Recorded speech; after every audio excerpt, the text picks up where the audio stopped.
Friends, इस video में आप स्लोप डिफ्लेक्शन इक्वेशन का एक क्वेश्चन आप देखिएगा।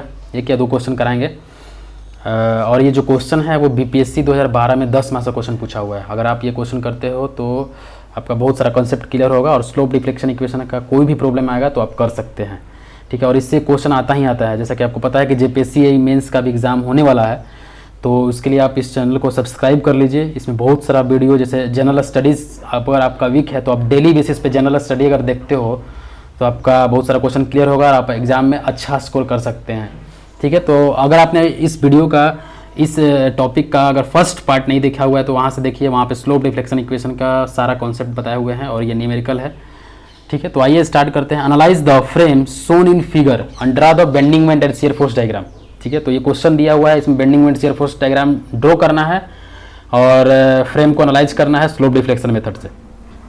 तो देखिए यहाँ पे ए बी दिया हुआ है, स्पेन 20 किलो न्यूटन पर मीटर का वेट लोड लग रहा है और ये बी सी है और सी डी है। तो क्वेश्चन आपको क्लियर दिख रहा होगा, यहाँ पे आप देख सकते हैं अच्छे तरीके से। आइए अब स्टार्ट करते हैं इसका सॉल्यूशन। स्लोप डिफ्लेक्शन इक्वेशन हम इसको एनालाइज करेंगे, तो इसलिए यहाँ पे latest do it by slope deflection method हो गया।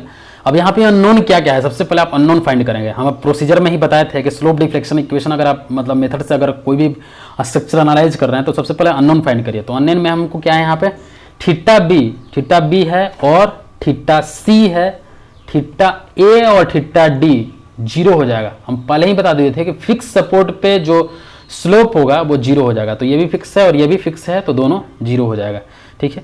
इफ यूज मोडिफाइड स्लोप अगर यहाँ पे अब हम क्या बोले थे कि अगर पूरा बीम या फिर कोई भी अगर स्ट्रक्चर दिया हुआ है पूरी थ्रू आउट अगर वो फिक्स्ड नहीं है, मतलब यहाँ पे ब्रेक है, जैसे यहाँ पे हिंज सपोर्ट है, तो उसमें हम लोग मॉडिफाइड स्लोप डिफ्लेक्शन यूज करते हैं। मॉडिफाइड स्लोप डिफ्लेक्शन क्यों यूज करते हैं?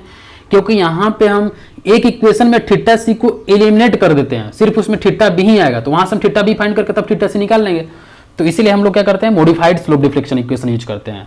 तो यहाँ पे यही लिखा हुआ है, if you we use modified slope deflection equation for a span B C then there is no need to consider theta C, hence unknown reduces by only reduce to only theta B, मतलब सिर्फ आपको theta B unknown मिलेगा। तो अब क्या है, joint B joint पे equilibrium equation क्या होगा, बी ज्वाइंट पे आपका M B A plus M B C plus M C D, ये तीनों क्या हो जाएगा, जी प्लस समेसन तीनों का जीरो हो जाएगा। M B A plus M B C plus M B D, ये तीनों समेसन कोई भी ज्वाइंट पे कितना भी मेंबर जुड़ा हुआ है तो उससे जो भी रिलेटेड मूवमेंट लगता है वो सब उसका समेसन जीरो होता है।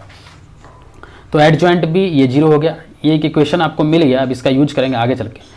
तो अब हम क्या बताए थे कि हर स्पैन में जो जो लोडिंग लग रहा है, जैसे span A B, span B C और स्पैन बी डी, उसमें हमको क्या निकालना है, फिक्स्ड मूवमेंट निकालना है, फिक्स्ड एंड मूवमेंट। तो सबसे पहले हम स्पैन ए बी कंसिडर किए। तो स्पैन ए बी के लिए, ठीक है, तो स्पैन ए बी में ये आपको मिल गया है ए बी। तो एम ए बी अगर हम निकालेंगे fixed end movement for A B, मतलब पहले ए ज्वाइंट पे, तो W minus W L square by 12 होता है फिक्स्ड। अगर फिक्स सपोर्ट है, अगर उसमें लग रहा है यूडीएल उसमें, तो यहाँ पे जो मूवमेंट लग रहा है वो minus W L square by 12 होगा। तो minus W L square by 12, तो इसका वैल्यू होगा माइनस 26.67 किलो न्यूटन पर मीटर। और फिक्स्ड मूवमेंट फॉर बी ए क्या हो जाएगा, minus plus W L square by 12, तो 20 इंटू एल कितना है 4 स्क्वायर डिवाइड बाई 12, तो इसको कैलकुलेट करेगा तो 26.67 किलो न्यूटन मीटर होगा। मूवमेंट का यूनिट किलो न्यूटन मीटर हो जाएगा, ठीक है, इतना हो गया। फिर स्पैन बीसी के लिए हम करेंगे, स्पैन बीसी ये है, देखिए यहाँ पे हिंज सपोर्ट है, उसके लिए करेंगे। तो स्पैन बीसी के लिए अब देखिए ये जो हम मूवमेंट का जो डायरेक्शन दिया है ना, उस पर आप बिल्कुल अभी चिंता मत करिएगा, उसको हम बाद में बताएंगे। अभी सिर्फ भूल जाइए वो सब चीज़।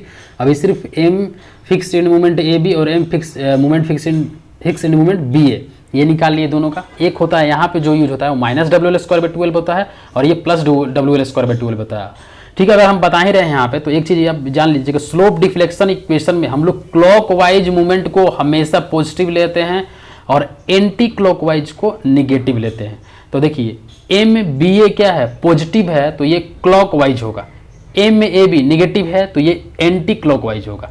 इस तरह से एंटी क्लॉकवाइज होता है और इस तरह से क्लॉकवाइज होता है, ठीक है। अगर ये कोऑर्डिनेट है तो इस ऊपर में जाइएगा उस तरफ से तो ये एंटी क्लॉकवाइज होगा, नीचे में आएगा तो क्लॉकवाइज होगा, ठीक है। अब स्पैन बीसी में लोड लग रहा है 40, तो यहाँ पे स्पैन बी पॉइंट पे जो फिक्स्ड एंड मूवमेंट होगा वो माइनस डब्ल्यू एल बाई 8 होगा। तो माइनस 14 इंटू 4 डिवाइडेड बाई 8, तो माइनस 20 किलो न्यूटन मीटर। और fixed end moment for C B कितना हो जाएगा, WL/8, तो 40 × 4/8 तो +20 हो जाएगा। ठीक है, अब यहाँ पे जो हम लिखे हैं, अब हम एक चीज़ यहाँ पे आपको बता रहे हैं, जैसे कि मॉडिफाइड जो स्लोप डिफ्लेक्शन इक्वेशन हम बताए थे, उसमें हम क्या बताए थे कि यहाँ का जो मोमेंट है वो 0 हो जाता है। एम जो सी बी है, फाइनल मोमेंट बोल रहे हैं, फिक्स्ड एंड मोमेंट नहीं। फिक्स्ड एंड मोमेंट तो आप ये अगर मतलब हिंज भी है तो भी आप फिक्स ही करके निकाल रहे हैं, हम वो तो निकालना ही है, वो प्रोसीजर है, वो निकालना ही है आपको। लेकिन अगर आप final moment M C point पे निकालेंगे तो एम सी बी जो होता है 0 हो जाएगा, क्योंकि सी पॉइंट पे अगर आप इस ज्वाइंट पे अगर फ्री बॉडी डायग्राम बनाते हैं तो सिर्फ आपको यही दोनों मिलेगा, ये नहीं मिलेगा, तो इसलिए ये 0 हो जाता है। तो अब इस 0 को करने के लिए 20 जो हम फिक्स्ड एंड मूवमेंट निकाले हैं, तो एक अगर 20 इस डायरेक्शन में मिल रहा है तो इस डायरेक्शन में इसको 20 लिखेंगे तो 20 कैंसिल हो जाएगा, और इस 20 का जो कैरी ओवर है वो 10 यहाँ पे आ जाएगा, कैरी ओवर मूवमेंट। अभी आप इस चीज़ पे बिल्कुल ही ध्यान मत दें, क्योंकि अगर आप फर्स्ट पार्ट का वीडियो देखेंगे तो वहाँ पे हम मॉडिफाइड स्लोप डिफ्लेक्शन इक्वेशन बताए हैं।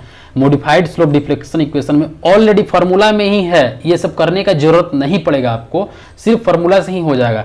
जैसे M A B equals to क्या हो जाएगा, M F B A minus M F A B divided by 2 plus 2EI/L plus 2 theta A plus theta B minus theta delta by L. मतलब equation में ही ये लिख दिए हैं, ये यहाँ पे करना नहीं पड़ा कि -20 ये करना नहीं पड़ेगा, आपको इक्वेशन में ही आ जाएगा।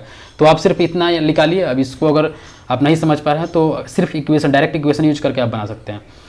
लेकिन अगर जनरली अगर देखना चाहे तो सिर्फ 20 को 20 से बैलेंस किए हैं। क्यों किए हैं? क्योंकि सी पे मूवमेंट 0 हो गया है, तो इसको बैलेंस कर दिए तो इसका कैरी ओवर 10 चला गया है। तो फाइनल जब फिक्स्ड मूवमेंट निकाले इस पॉइंट पे तो -20 तो पहले से था ही, और एक -10 और आ गया तो -30 हो गया। ठीक है, सिर्फ ये समझने के लिए है। यहाँ पे अभी आगे देखिए, सब कुछ समझ में आएगा, फिर पेशेंस के साथ यहाँ पे देखिए स्पैन BD। अब BD पे भी देख लेते हैं, BD पे भी फिर उसी तरह फिक्स्ड मूवमेंट निकाल लिए। फिक्स्ड मूवमेंट WL/8 हो जाएगा, यहाँ पे भी WL/8 हो जाएगा, और ये माइनस होगा और ये प्लस होगा। ठीक है, तो यहाँ पे BD इक्वल्स टू प्लस होगा, BD इक्वल्स टू प्लस होगा, क्योंकि इस तरह का मूवमेंट लग रहा है यहाँ पे। अगर जैसे मान लीजिए ये दिया हुआ है वर्टिकल में, आप इसको पलट के इस तरह से ही बनाते हैं, जब इस तरह से बनाया गया तो यहाँ पे B आ जाएगा, यहाँ पे D आ जाएगा, तो D क्या हो जाएगा, निगेटिव होगा, और B पॉजिटिव होगा। तो इस तरह का डायरेक्शन हो जाएगा। यहाँ पे देख सकते हैं पॉजिटिव को हम लोग क्या लिखे हैं, क्लॉकवाइज, और निगेटिव को एंटी क्लॉकवाइज। अब देखिए, अब हम यहाँ पे स्लोप डिफ्लेक्शन इक्वेशन यूज करेंगे। तो स्पैन AB के लिए स्लोप डिफ्लेक्शन इक्वेशन क्या हो जाएगा, MAB equals to fixed end movement at AB MFAB plus 2EI/L plus 2 theta A plus theta B minus 3 delta by L. अब थीटा A 0 है और डेल्टा भी यहाँ पे कुछ बोला नहीं है डिस्प्लेसमेंट के लिए, तो डेल्टा भी 0 हो जाएगा, और थीटा A फिक्स पे है तो भी 0 हो जाएगा। तो जो इक्वेशन आया आपका MFAB का वैल्यू जो है -26.67 है, प्लस 2EI/4, और ये थीटा B है तो थीटा B, तो ये वैल्यू आ जाएगा इतना। इसको इक्वेशन A मान लिए। ठीक है, उसी तरह MBA का इक्वेशन लिखेंगे तो MFBA plus 2EI/L plus 2 theta B होता है, BA निकालते हैं तो 2 थीटा B होता है, plus theta A minus 3 delta by L. तो इस इक्वेशन को अगर आप सोल्व करिएगा, सब वैल्यू कैलकुलेट करिएगा, वैल्यू डालिएगा यहाँ पे, तो 26.67 प्लस EI थीटा B ये हो जाएगा आपका, ये इक्वेशन B हो गया। फिर उसी तरह स्पैन BC के लिए कर लेंगे, तो स्पैन BC के लिए MFBC प्लस, अब हम यहाँ पे ये बताएं थे कि BC में क्या है, BC में यहाँ पे C पे हिंज सपोर्ट होता है। हिंज सपोर्ट के लिए हम लोग modified slope deflection equation use करते हैं। तो यहाँ पे अगर आप modified slope deflection equation use करिएगा तो ये मॉडिफाइड है, तो MBC इक्वल्स टू MFBC का डैश। अब यहाँ पे देखिए, हम इसको इस इक्वेशन को, जैसे कि आप फर्स्ट पार्ट में वीडियो देखिएगा, जैसे यहाँ पे हम थ्योरी बताए हुए हैं, ये लिखे हुए हैं वहाँ पे हम MBC equals to MFBC plus minus MFCB divided by 2 plus 3EI/L into theta B minus delta by L. मतलब यहाँ पे जो डिवाइडेड बाई 2 है वो हम ऑलरेडी क्या कर दिए, यहीं पे कर दिए। यहाँ पे समझाने के लिए हम यहीं पे -20 डिवाइडेड बाई -20/2 कर दिए, तो 30 आ गया यहाँ पे। तो और हम डायरेक्टली यहाँ पे 30 लिख दिए, और या फिर आप इक्वेशन लिख के 30 लिखिए, बात बराबर है। तो यहाँ पे -30 हो जाएगा। समझ में आ रहा होगा आपको, आई थिंक समझ में आ रहा होगा, ठीक है। ये अगर नहीं समझ में आ रहा तो पहला देखिए, पहला लेक्चर, उसमें समझ में आ जाएगा। स्पेन बी डी, फिर उसी तरह हम लोग बी डी के लिए इक्वेशन लिख दिए, स्लोप डिफ्लेक्शन इक्वेशन, और यहाँ पे वैल्यू पुट कर दिए तो ये आ गया। अब उसी तरह डी बी के लिए भी लिख दिए, तो M F D V plus 2EI, मतलब आप ये देखिए कि जो यहाँ पे डी बी के लिए निकाल रहे हैं तो 2 थीटा डी हो जाएगा और बाद में थीटा बी होगा, सिर्फ सिंगल थीटा बी होगा। तो ये इक्वेशन याद रखने का एक तरीका है। तो इस तरह से आपको A B C D E बहुत सारे इक्वेशन में निकल गया। अब हम शुरू में इक्विलिब्रियम इक्वेशन लिखे थे, M A B plus M B C plus M B D equals to 0। अब आप एम बी ए का वैल्यू पुट कर दिए, एम बी सी का वैल्यू पुट कर दिए, एम बी डी का वैल्यू पुट कर दिए, तो यहाँ से सिर्फ आपको एक ही अननोन मिलता है, थीटा बी, और यहाँ से ई आई इंटू थीटा बी का वैल्यू -2.425 आपका निकल गया यहीं पे। अब देखिए यहाँ पे आपको थीटा बी नहीं निकालना पड़ा, थीटा डी नहीं निकालना पड़ा, थीटा डी के थीटा सी आपको नहीं निकालना पड़ा, डायरेक्टली ई आई थीटा बी निकल गया। हमको तो लास्ट में शियर फोर्स डायग्राम बनाना है और बेंडिंग मोमेंट डायग्राम निकालना है, मतलब फाइनल इंड मूवमेंट निकालना है। तो एम ए बी का वैल्यू, फाइनल इंड मूवमेंट, जब ई आई थीटा बी आपको पता चल गया तो सबका वैल्यू पुट कर दिए। देखिए एम ए बी जैसे यहाँ पे निकाले थे हम स्लोप डिफ्लेक्शन इक्वेशन में, देखिए देख सकते हैं यहाँ पे एम ए बी का जो वैल्यू है -26.67 प्लस 0.5 ई आई थीटा बी, तो यहाँ पे वहीं से निकाल दिए -26.67 प्लस 0.5 ई आई थीटा बी, तो यहाँ पे -27.88 आ गया। उसी तरह एम बी ए इतना आ गया, फिर एम बी सी इतना आ गया, फिर एम बी डी इतना आ गया, फिर एम डी बी इतना आ गया, मतलब चारों इक्वेशन, चारों का वैल्यू निकल गया। ठीक है, अब चारों का वैल्यू निकल गया, अब आपको हमको क्या बनाना है, शियर फोर्स डायग्राम और बेंडिंग मोमेंट डायग्राम बनाना है। ठीक है, तो शियर फोर्स डायग्राम और बेंडिंग मोमेंट डायग्राम बनाने के लिए जब हमको वैल्यू निकला तो अब आगे हम प्रोसीड करेंगे। अब एक एक स्पेन का कंसिडर करेंगे। सबसे पहले हम स्पेन ए बी का कंसिडर किए, तो स्पेन ए बी के लिए आपका जो वैल्यू आया, देखिए यहाँ पे -27.88 आया। अब माइनस में हम क्या बोले हैं कि माइनस जो होगा वो एंटी क्लॉकवाइज होगा, तो एंटी क्लॉकवाइज का डायरेक्शन इस तरह से होता है, क्लॉकवाइज का डायरेक्शन इस तरह से होता है। तो यहाँ पे -27.88 इस तरह से हम ड्रॉ कर दिए। फिर उसी पर एम बी ए कितना है, 24.245 है। अब ये पॉजिटिव आ रहा है तो क्लॉकवाइज होगा, तो क्लॉकवाइज हम इस तरह से दिखा दिए यहाँ पे। अब ये यहाँ पे 20 लग रहा है और ये आर ए लगेगा, यहाँ पे आर बी लगेगा। ठीक है, अब हमको रिएक्शन निकालने के लिए, सपोर्ट रिएक्शन निकालने के लिए, देखिए 2-3 सपोर्ट रिएक्शन आप कैसे भी निकाल सकते हैं। या तो आप summation of movement at A equals to 0 करके पूरा लिखिए, यहाँ का मूवमेंट 27.88 प्लस इस यूडीएल का मूवमेंट ये लिखिए, फिर उसी तरह आप 24.24 उसको भी लीजिए, तो ये सब करके निकल सकता है। लेकिन एक सिंपल मेथड है और आप यही चीज़ को फॉलो करिए कि देखिए ये यूडीएल लग रहा है, इस पर कितना यूडीएल लग रहा है, 20/4 लग रहा है। यूडीएल कितना लगता है, 20 जो पूरा ऑल ओवर 4 मीटर पे लग रहा है, तो 20/4 मतलब 80 किलो न्यूटन का लोड लग रहा है। तो डिवाइडेड बाई 2 करेंगे, क्योंकि सिमेट्रिकल है तो आर ए पे भी उतना ही आएगा, आर बी पे भी उतना ही आएगा, मतलब हाफ हाफ आएगा ये यूडीएल का मूवमेंट, तो हाफ हो गया यहाँ पे। अब देखिए यहाँ पे मूवमेंट निकालने के लिए प्लस किए 27.88 -24.245 डिवाइडेड बाई 4, ये क्या हो जाएगा, आर ए हो जाएगा। आर बी निकालने के लिए 20/4 डिवाइडेड बाई 2 -27.88 -24.245 डिवाइडेड बाई 4, ये इतना आ गया। आर ए और आर बी इतना आ गया। नहीं तो आप ऐसे भी कर सकते हैं, अगर आर ए का वैल्यू आपको निकल गया 40.908, तो आर बी के लिए आप क्या करिएगा, 20 × 40 मतलब 80 पूरा टोटल लोड आ रहा है वर्टिकल डायरेक्शन में, 80 - 40.908 करिएगा तो 39.092 वैसे भी आ सकता है।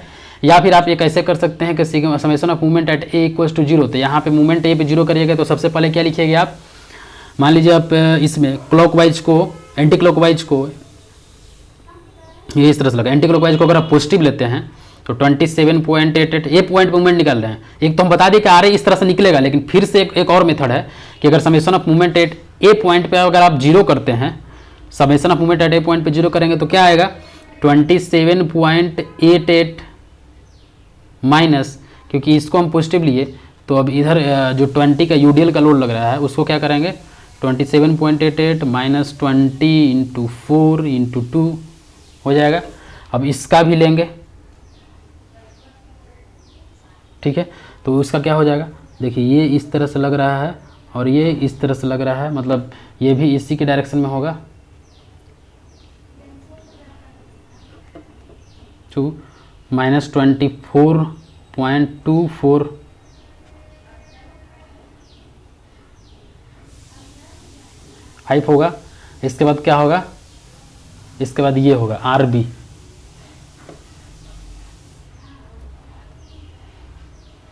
Are B into 4। अब यहाँ से जब आर बी निकालिएगा तो यही वाला चीज़ आएगा 39.092। तो इस तरह से होता है, आप देख सकते हैं।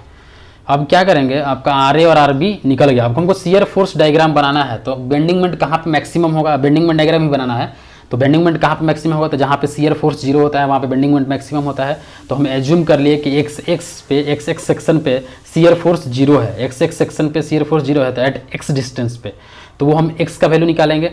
तो 40.908, ये 40.90 आएगा माइनस 20। अभी एक्स पॉइंट पे है तो एक्स पॉइंट पे लोड कितना होगा, जितना ये 20 इंटू एक्स हो जाएगा। तो 20 इंटू एक्स इक्वल्स टू 0 हो गया, और यहाँ पे जो एक्स का वैल्यू आ गया वो 2.045 आ गया।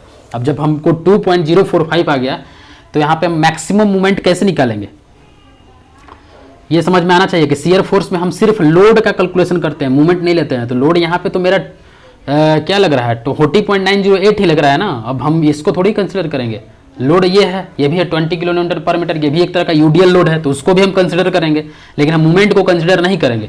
तो शियर फोर्स एट एक्स क्या हो जाएगा, 40.908 माइनस 20 इंटू एक्स, मतलब इस लेफ्ट के डायरेक्शन में जितना भी फोर्सेस लगता है उसको हम लोग सम कर देते हैं, अलजेब्रिक सम, तो वो शियर फोर्स होता है। तो शियर, तो यहाँ से एक्स का वैल्यू 2.045, मूवमेंट निकालना है इसी एक्स पॉइंट पर, क्योंकि यहाँ पे शियर फोर्स 0 हो रहा है, तो बेंडिंग मोमेंट क्या होगा, मैक्सिमम होगा।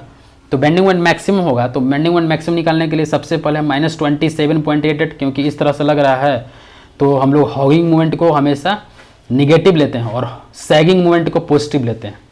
देखिए यहाँ पे 2-3 टाइप का कन्वेंशन है, शियर फोर्स में अलग कन्वेंशन हो जाएगा, साइन कन्वेंशन, बेंडिंग मोमेंट निकालेंगे तो अलग कन्वेंशन होगा, और स्लोप डिफ्लेक्शन इक्वेशन अगर हम यूज करेंगे तो उसमें अलग साइन कन्वेंशन होगा। अगर हम स्लोप डिफ्लेक्शन इक्वेशन यूज करते हैं तो उसमें क्लॉकवाइज को हम पॉजिटिव लिए, ठीक है। अगर हम मूवमेंट निकालते हैं तो सैगिंग को पॉजिटिव और हॉगिंग को निगेटिव, सैगिंग मूवमेंट होगा तो पॉजिटिव। सैगिंग मूवमेंट कैसे होगा, मान लीजिए ये फोर्स इस तरह से मूवमेंट लग रहा है, मान लीजिए कोई भी बीम पे अगर इस तरह का मूवमेंट लग रहा है तो इसको अपोज करने के लिए इस तरह से मूवमेंट क्रिएट होगा, तो ये दोनों के बीच में इस तरह का जब आता है तो उसको सैगिंग मूवमेंट बोलते हैं, और वो पॉजिटिव होता है। इस तरह का जब आता है तो ये सैगिंग मूवमेंट होता है और ये पॉजिटिव होता है। अगर मान लीजिए कोई सी बीम पे इस तरह का मूवमेंट लग रहा है तो इसको मूवमेंट अपोज करने के लिए इस तरह का एक मूवमेंट आएगा, तो ये क्या हो गया, हॉगिंग मूवमेंट हो गया, यहाँ पे निगेटिव होगा। तो इसी तरह यहाँ पे सैगिंग लग रहा है, सॉरी हॉगिंग लग रहा है तो 27.8 माइनस हो जाएगा, प्लस अब ये जो फोर्स लग रहा है आर ए, अब वो कौन सा मूवमेंट क्रिएट कर रहा है, तो ये इस तरह का मूवमेंट क्रिएट कर रहा है, तो उसको अपोज करने के लिए एक मूवमेंट आएगा, तो ये दोनों सैगिंग मूवमेंट क्रिएट कर रहा है तो पॉजिटिव होगा। तो इसलिए हम लोग आर ए का जो मूवमेंट लिखे हैं पॉजिटिव लिखे हैं, 40.908 इंटू एक्स का वैल्यू जो होगा वो 2.045 होगा, तो 40.908 इंटू 2.045 और minus W L square weight. अब जो ये डब्ल्यू लग रहा है ये भी हॉगिंग ही क्रिएट कर रहा है, क्योंकि नीचे से लग रहा है तो नीचे से जा रहा है, तो डब्ल्यू एल स्क्वायर बाई 2 हो जाएगा, होगा ना। मान लीजिए यहाँ पे मूवमेंट निकाल रहे हैं तो यहाँ पे जितना भी लग रहा है W इंटू एक्स बाई 2 हो जाएगा, तो इससे हम लोग को maximum movement 13.956 kilo newton metre मिल गया, ठीक है। अब ये स्पेन ए बी के लिए था, उसी तरह स्पेन बी सी के लिए भी करेंगे। तो देखिए बी सी पे 40 किलो न्यूटन का लोड लग रहा है, तो पहले तो 20-20 हो जाएगा, इस 40 का आधा।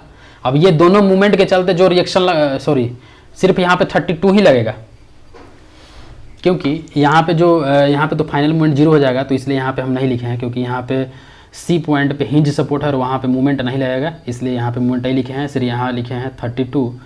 तो 32 डिवाइड बाई 4, ये एल है तो यहाँ पे 32 डिवाइड बाई 4, और यहाँ पे 40 divide by 2 minus 32 divide by 4। देखिए ये रिएक्शन निकालने का है, आप रिएक्शन डायरेक्टली ऐसे ही करके निकाल सकते हैं, summation of movement at B equals to 0, और सारा जितना भी मूवमेंट लग रहा है सबको कर दीजिए, यहाँ से आर बी का वैल्यू निकल जाएगा।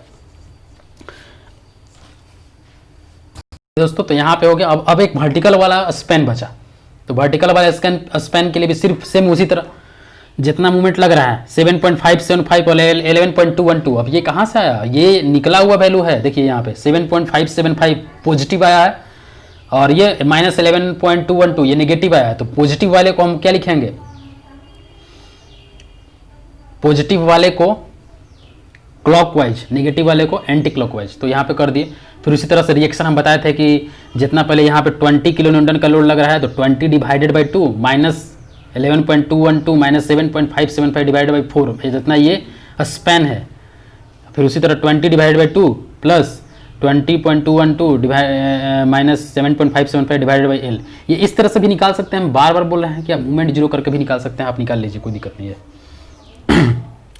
ठीक है, यहाँ पे इतना समझ में आ गया। अब ये इंड मोमेंट डायग्राम है जो हम लोग इंड मोमेंट निकाले, final end moment M A B का value M B C C D जो स्लोप डिफ्लेक्शन इक्वेशन है, तो ए पॉइंट पे 27.88 है। अब वो 27.88 जो है ये जो 27.88 है वो निगेटिव है, तो ऊपर वाले को हम निगेटिव ले रहे हैं, तो 27.88 आ गया। मतलब उससे कोई मतलब नहीं है, आप 27.88 ए पॉइंट पे कर दिए, इसके बाद बी पे 24.245, इसके बाद यहाँ पे जो सी पे 0 हो जाएगा, तो इस तरह से आप दिखा दिए एक फाइनल मूवमेंट। अभी इस पॉइंट पे 7.575 आ रहा है तो 7.57 लिख दिए, 11.212 आ रहा है तो 11.28 लिख दिए, ये वर्टिकल वाले पे लिख दिए, तो ये इंड मूवमेंट डायग्राम दिखा दिए। अब हमको क्या करना है, शियर फोर्स डायग्राम और बेंडिंग मोमेंट डायग्राम बनाना है। ठीक है, तो हम अलग अलग स्पेन का भी एक फ्री मूवमेंट डायग्राम भी बनाते हैं। तो फ्री मूवमेंट डायग्राम आपको पता है कि यूडीएल के लिए WL²/8 होता है और ये पैराबोला होता है। फिर उसी तरह अगर ये लोड लग रहा है तो इसका ट्रेंगुलर होता है, WL/4 होता है, और ये इसका भी WL/4 होता है। देखिए 3 टाइप का मूवमेंट, देखिए वो अभी हम फिक्स्ड इंड मूवमेंट निकाल रहे थे, यहीं पे हम फिक्स्ड इंड मूवमेंट निकाल रहे थे और यहाँ पे लोड अप्लाई कर रहे थे, तो ये WL/8 होता था, ये क्या था, फिक्स्ड इंड मूवमेंट था। और ये जो हम निकाल रहे हैं वो फ्री मूवमेंट डायग्राम है। फ्री मूवमेंट को फ्री करके तब हम लोग डायग्राम बना रहे हैं, और फिक्स्ड मूवमेंट को मतलब सपोर्ट को फिक्स करके डायग्राम बना रहे हैं। तो यहाँ पे ये हो जाएगा। फिर उसी तरह इसका भी डायग्राम बन गया। अब हम क्या करेंगे, शियर फोर्स डायग्राम और बेंडिंग मोमेंट डायग्राम बनाते हैं। शियर फोर्स डायग्राम बनाने के लिए सबसे पहले हम स्पेन खींच दिए, यहाँ पे एक स्पेन ये है, ऐसा ही है मेरा डायग्राम। शियर फोर्स डायग्राम मतलब क्या कि शियर फोर्स कहाँ पे कितना आ रहा है वो डायग्राम में शो करना है। तो ए पॉइंट पे शियर फोर्स अगर आप एट ए निकाले होगे, तो अगर ये बीम है, देखिए एक बार जा रहे हैं, शियर फोर्स निकालना आई थिंक आता होगा, नहीं तो अगर आपको नहीं आता होगा तो आप कमेंट में लिख के बताइए, हम आपको उसका भी अलग से वीडियो बना लेंगे। तो ए पॉइंट पे अगर शियर फोर्स निकालना है तो जितना सपोर्ट रिएक्शन लग रहा है ना, कोई भी पॉइंट पे अगर हमको शियर फोर्स निकालना होता है उसके हम लेफ्ट देखते हैं या फिर राइट देखते हैं, एक ही तरफ देखना है, और उस लेफ्ट की तरफ में जितना भी फोर्सेस लग रहा है उसको सम कर देंगे। अगर मतलब साइन कन्वेंशन के अनुसार अगर ऊपर में लग रहा है तो पॉजिटिव मान लीजिए, नीचे में लग रहा है तो नेगेटिव लेके सम करके जो भी होगा वो शियर फोर्स होगा। मान लीजिए बी पे निकालना है शियर फोर्स, तो बी पॉइंट के लेफ्ट साइड में, अगर हम लेफ्ट साइड कंसिडर कर रहे हैं तो, अगर राइट साइड कंसिडर करते तो राइट साइड कर सकते थे, तो लेफ्ट साइड में जितना भी फोर्सेस लग रहा है उसको हम लोग क्या कर दिए, एल्जेब्रिक सम कर दिए, तो वो वहाँ का शियर फोर्स हो जाएगा। तो उसी से हम लोग शियर फोर्स डायग्राम यहाँ पे बनाए हैं, शियर फोर्स डायग्राम बनाया है। देखिए यहाँ पे ए पॉइंट पे 40.908 हो जाएगा। ठीक है, अब यहाँ पे यूडीएल है, तो यूडीएल में शियर फोर्स डायग्राम में इंक्लाइंड होता है, तो यहाँ पे इंक्लाइंड जाएगा ही जाएगा, क्योंकि शियर फोर्स बीच में 0 भी आ रहा था। हम अभी निकाल रहे थे कि 2.025 मीटर पे शियर फोर्स 0 आ रहा था, तो यहाँ पे शियर फोर्स 0 हो जाएगा, तो ये इधर आएगा, तो शियर फोर्स आप भी निकालेगा 39.092 आ जाएगा। आप निकाल सकते हैं दोस्तों। ठीक है, अब उसी तरह आप हर जो पॉइंट पे भी सिर्फ, अब देखिए यहाँ पे इस बी और सी के बीच में, सिर्फ हमको यूनिट लोड है, मतलब यहाँ पे यूडीएल नहीं है, इसलिए यहाँ पे इंक्लाइंड नहीं होगा, कांस्टेंट जाएगा, फिर बीच में 0 होगा, फिर ये हो जाएगा। फिर उसी तरह वर्टिकल में भी वही होगा, यहाँ पे भी इंक्लाइंड नहीं होगा, कांस्टेंट होगा, और फिर ये रेक्टेंगुलर ही होगा, यहाँ पे इंक्लाइंड होगा क्योंकि यूडीएल सपोर्ट है। अगर जहाँ पे यूनिट लोड होता है वहाँ पर रेक्टेंगल होता है। तो ये शियर फोर्स डायग्राम हो गया। ये ऊपर वाला को पॉजिटिव बोल दिए, नीचे वाला को नेगेटिव बोल दिए। उसी तरह बेंडिंग मोमेंट डायग्राम निकालना है, तो सबसे पहले क्या करेंगे, ये स्पेन बनाएं। सबसे पहले हम क्या कर दिए, फ्री मूवमेंट डायग्राम बना दिए। फ्री मूवमेंट डायग्राम ये था और ये था, और सबका वैल्यू लिख दिया यहाँ पे ऊपर में। इसके बाद क्या करिए, फिक्स्ड मूवमेंट डायग्राम बनाए थे। फिक्स्ड मूवमेंट डायग्राम में इस तरह से हम बनाए थे, फिर इसमें भी इस तरह से बनाए थे, तो ये फिक्स्ड मूवमेंट डायग्राम हो गया। ठीक है, अब जो वैल्यू है वहाँ पे लिख दीजिए। 27.88 था यहाँ पे, अब ये 27.88 है, और ये यहाँ पे जो निकाले हम पूरा, वो कितना निकाले थे देख लीजिए, WL²/8 करके 40 निकाले, तो 27.88 माइनस 40 माइनस 27.88 तो 13.956 ये हो गया, ये 27.87 हो गया। अब देखिए यहाँ पे जो है ये हॉगिंग मूवमेंट है और ये सैगिंग मूवमेंट है। इस तरह का जो मूवमेंट होता है वो हम बता दिए थे कि इस तरह का फॉर्मेशन होता है। तो ये आपका बेंडिंग मूवमेंट डायग्राम हो गया। तो आई होप आपको ये वीडियो अच्छा लगा होगा। अगर आपको वीडियो थोड़ा सा भी अच्छा लगा तो प्लीज़ लाइक करिए। कोई भी प्रकार का कोई भी दिक्कत होता है तो आप कमेंट करके लिखिए। एक क्वेश्चन और इसका बताएंगे स्लोप डिफ्लेक्शन इक्वेशन का, इसके बाद आप शियर फोर्स डायग्राम और बेंडिंग मोमेंट डायग्राम बनाने में माहिर हो जाएगा। कोई दिक्कत ही नहीं होगा स्लोप डिफ्लेक्शन इक्वेशन से। ठीक है दोस्तों, तो जितना हो सके वीडियो को सब शेयर कीजिए, अगर चैनल पर फर्स्ट है तो सब्सक्राइब कर लीजिए। Thank you for watching this video, have a nice day.